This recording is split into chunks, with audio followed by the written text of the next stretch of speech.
हमारे YouTube channel में आपका हार्दिक स्वागत है। कल की क्लास प्राचीन इतिहास पे रही है। चैप्टर रहा है सिंधु घाटी की सभ्यता का सीमांकन एवं विस्तार। दूसरा जो क्लास रहा वो इकोनॉमिक्स पे रहा, ज्योग्राफी पे रहा। आज का हमारा ये यूट्यूब चैनल एक नया चैप्टर लेकर आया है सामान्य विज्ञान पर, साइंस पर। जिन साथियों ने मेरे यूट्यूब चैनल को भी तब सब्सक्राइब नहीं किया है, प्लीज़ सब्सक्राइब करें, बेल आइकन को दबाना ना भूलें, क्योंकि मेरी नई वीडियो अपलोड होगी तो आप तक तुरंत पहुंच जाएगी। अनवरत ये क्लास चलती रहेगी, कभी साइंस, कभी इकोनॉमिक्स, कभी जीके, कभी एनवायरनमेंट। आज की जो क्लास है सामान्य विज्ञान पर है और टॉपिक है रक्त परिसंचरण तंत्र। टॉपिक है रक्त परिसंचरण तंत्र। इंग्लिश में इसे कहेंगे blood circulatory system, circulatory system, blood circulatory system, रक्त परिसंचरण तंत्र। ये जो सिस्टम है, जो तंत्र है, इसकी खोज सबसे रक्त परिसंचरण तंत्र, ब्लड सर्कुलेटरी सिस्टम है क्या, आज की टॉपिक ही इसी पर है। सबसे पहले रक्त परिसंचरण तंत्र की खोज सन 1629 में विलियम हार्वे महोदय ने किया था। विलियम हार्वे महोदय ने 1629 में रक्त परिसंचरण तंत्र की खोज किया था। सेम क्वेश्चन एग्जाम में इसी तरह से आता है। ये पूछता है कि रक्त परिसंचरण तंत्र की खोज किसने किया था, तो विलियम हार्वे ने। सन तो नहीं देता लेकिन व्यक्ति का नाम जरूर देता है। तो विलियम हार्वे ने रक्त परिसंचरण तंत्र की खोज किया था। इसके कार्य जो हैं, रक्त परिसंचरण तंत्र के जो कार्य हैं, मुख्य रूप से यह मानव रक्त का विनियमन करता है, आदान प्रदान करता है, रक्त को लेता है और रक्त को देता है। मुख्य रूप से जो मानव रक्त का विनियमन करता है वही रक्त परिसंचरण तंत्र है। इसमें कौन कौन शामिल होता है? एक आपका हृदय शामिल होता है, हार्ट शामिल होता है। रक्त वाहिनियाँ जो होती हैं, रक्त वाहिनियों के जो नलियाँ होती हैं वो शामिल होती हैं। धमनियाँ शामिल होती हैं, शिराएँ शामिल होती हैं और कोशिकाएँ शामिल होती हैं। यानी कि जो सिस्टम है, जो तंत्र है, वह हृदय, रक्त वाहिनियाँ, रक्त वाहिनियों की नलिकाएँ, धमनियाँ, शिराएँ और कोशिकाएँ, ये सभी सम्मिलित होकर के उसको गवर्नर करती हैं। साथ ही साथ जो कार्य है मुख्य रूप से ऑक्सीजन को रक्त लेता है, यानी ऑक्सीजन को रक्त लेता है और कार्बन डाइऑक्साइड को छोड़ता है।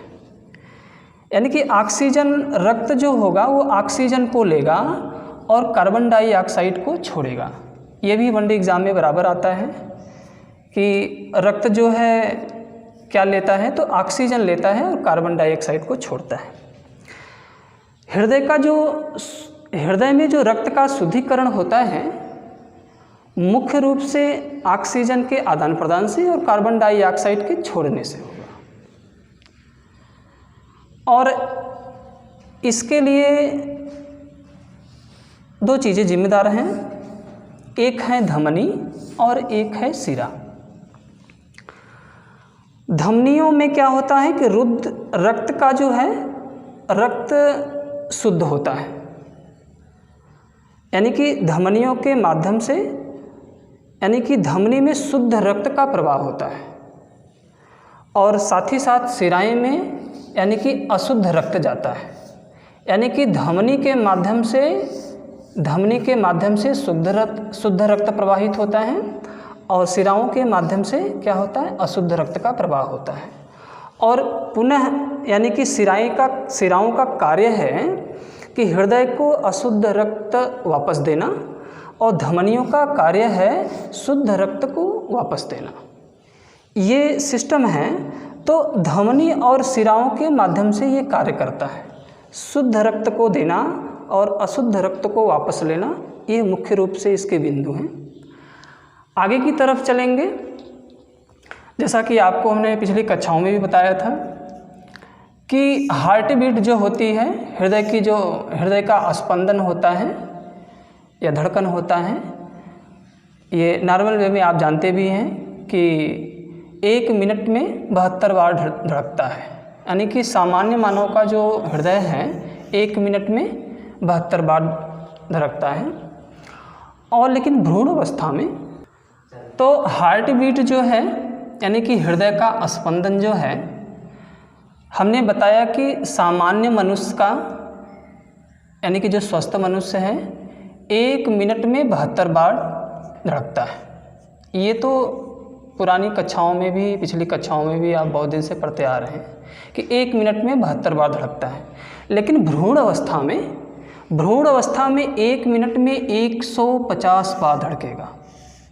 ये क्वेश्चन बराबर आया भी है कि भ्रूण अवस्था में हृदय स्पंदन कितना होता है, तो 1 मिनट में 150 बार होता है।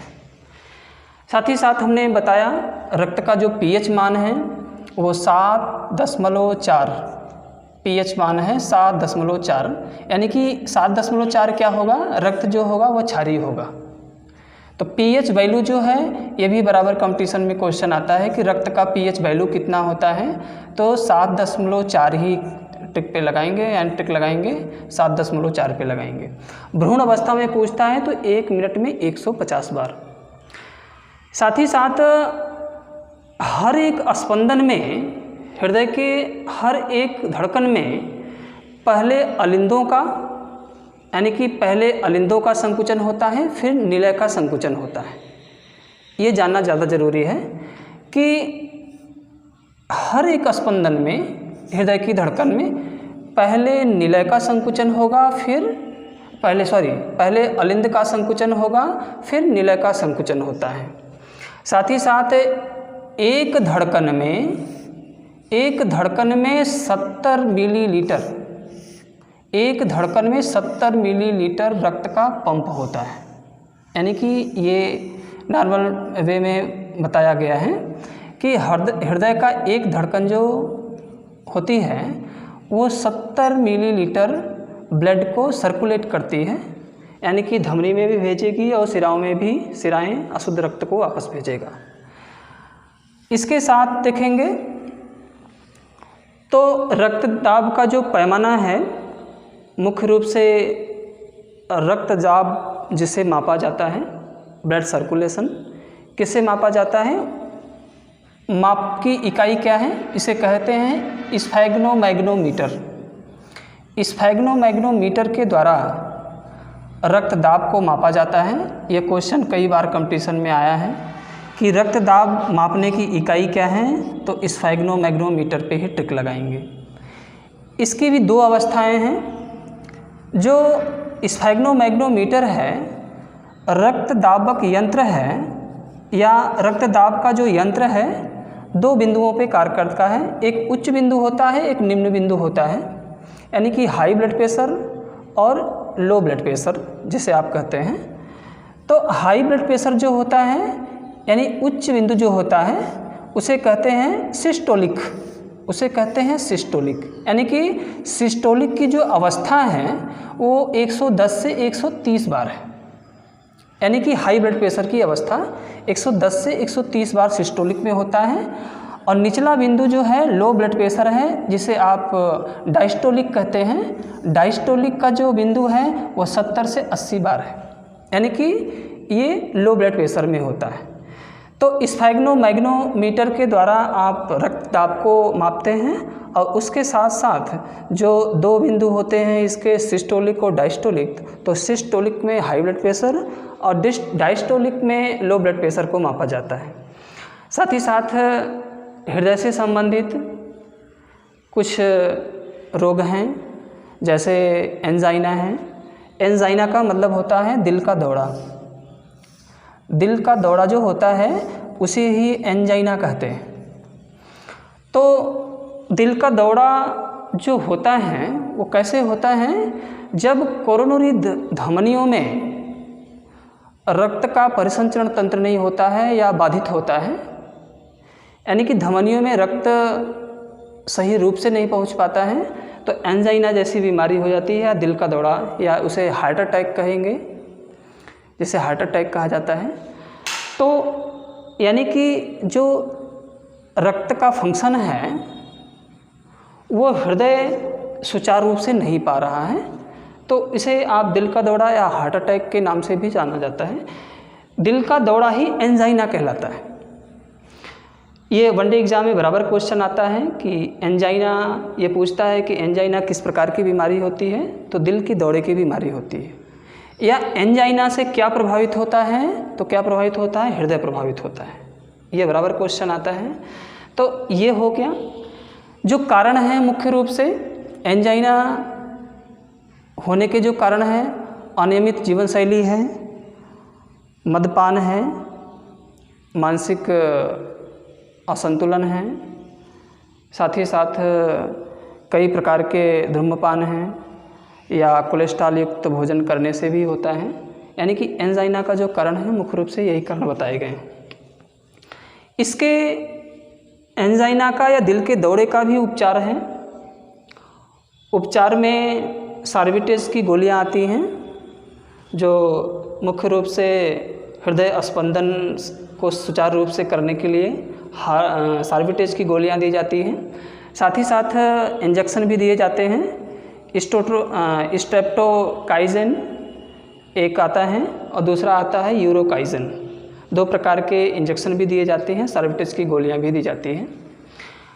कुछ इसके चिकित्सीय उपकरण भी हैं, यानी कि मुख्य रूप से क्या है कि इलेक्ट्रोकार्डियोग्राफ के माध्यम से हृदय के असमानता को मापा जाता है कि हृदय आपका असमान चल रहा हो, तो इलेक्ट्रोकार्डियोग्राफ के माध्यम से ये पता लगाएंगे कि हृदय की गति क्या है आपकी। ये भी बराबर क्वेश्चन कंपटीशन में आता है कि इलेक्ट्रोकार्डियोग्राफ के माध्यम से क्या मापा जाता है, तो हृदय की असमानता को मापा जाता है। बराबर क्वेश्चन आता है इलेक्ट्रोकार्डियोग्राफ। इसके साथ साथ एक नई तरह की तकनीक है, उपकरण है, जिसे हृदय की अगर गति कम हो गई हो, हृदय की गति कम हो गई है, तो पेसमेकर भी लगाए जाते हैं कि हृदय की गति को सामान्य रूप से संचालित करे पेसमेकर के माध्यम से। साथ ही साथ जो एंजाइना जैसी बीमारी या दिल के दौरे या हार्ट अटैक जैसी बीमारी के लिए नई तकनीक आ भी गई है, नई चिकित्सीय उपकरण हैं, जिसमें एंजियोप्लास्टी विधि के माध्यम से जहाँ पे रक्त या कोई आर्टरी ब्लॉक हो गई हो या रोक रही हो कोई आर्टरी, या कोलेस्ट्रॉल फंस गया हो, तो एंजियोप्लास्टी के माध्यम से उसे दूर किया जाता है। तो पेसमेकर होता है जो हृदय की गति को सामान्य रखने के लिए लगाया जाता है, और एंजियोप्लास्टी एक विधि है जो किसी भी आर्टरी में जो भी कोलेस्ट्रॉल फंसा रहता है उसके सुचारू रूप से संचालित करने के लिए एंजियोप्लास्टी भी अपनाई जाती है। ये आज का जो क्लास है मुख्य रूप से जो आपको जानने की ज़्यादा से ज़्यादा ज़रूरत है, कंपटीशन में जो क्वेश्चन आते हैं, रक्त परिसंचरण तंत्र की खोज किसने किया था, तो आप विलियम हार्वे पे लगाएंगे। साथ ही साथ ये भी पूछता है कि शुद्ध रक्त का प्रवाह सबसे पहले कहाँ होता है, तो धमनियों में होता है, ये क्वेश्चन आता है। अशुद्ध रक्त का प्रवाह कहाँ होता है, तो शिराओं से होता है, यानी कि अशुद्ध रक्त जो है शिरा में हृदय भेजता है, हृदय के माध्यम से जाता है। अगला क्वेश्चन जो कंपटीशन में आता है, आपके रक्त का पीएच मान पूछता है कितना है, तो 7.4 ये क्षारीय होता है, 7.4 नहीं, रक्त मानव रक्त क्षारीय होता है। सिंपल वे में क्वेश्चन जो आता है हृदय स्पंदन से आता है, हृदय की धड़कन से आता है, तो 1 मिनट में 72 बार टिक लगाएंगे। भ्रूण अवस्था में पूछता है तो 1 मिनट में 150 बार इसको लगाएंगे। साथ ही साथ अगला जो क्वेश्चन आता है कंपटीशन में, ये पूछता है कि रक्त दाब मापने की इकाई कौन सी है, तो स्फैग्नोमैग्नोमीटर, ये मोस्ट इम्पॉर्टेंट क्वेश्चन है। स्फैग्नोमैग्नोमीटर के माध्यम से चलो किलो हाँ, रक्त दाब मापने का जो यंत्र है हमने बताया अभी कि स्फैग्नोमैग्नोमीटर के माध्यम से मापा जाता है। साथ ही साथ अगला जो क्वेश्चन एग्ज़ाम में देता है, एंजाइना जैसा रोग पूछता है, किससे संबंधित है, तो दिल के दौरे से संबंधित है या दिल के मुख्य रूप से जो हार्ट अटैक से संबंधित है एंजाइना। और उसके बाद जो पूछता है अगला क्वेश्चन इलेक्ट्रोकार्डियोग्राफी से पूछता है। इलेक्ट्रोकार्डियोग्राफ क्या है, तो हृदय की असमानता को मापने का एक यंत्र है ग्राफ, और इसी के माध्यम से इसे मापा जाता है। पेसमेकर जो होता है ये हृदय की गति को समान रूप से बनाए रखने के लिए पेसमेकर जैसे यंत्र लगाए जाते हैं। ठीक है, ये आज का क्लास रहा साथियों। अगले क्लास में इकोनॉमिक्स नया चैप्टर लेके आएंगे। तब तक के लिए थैंक यू वेरी मच।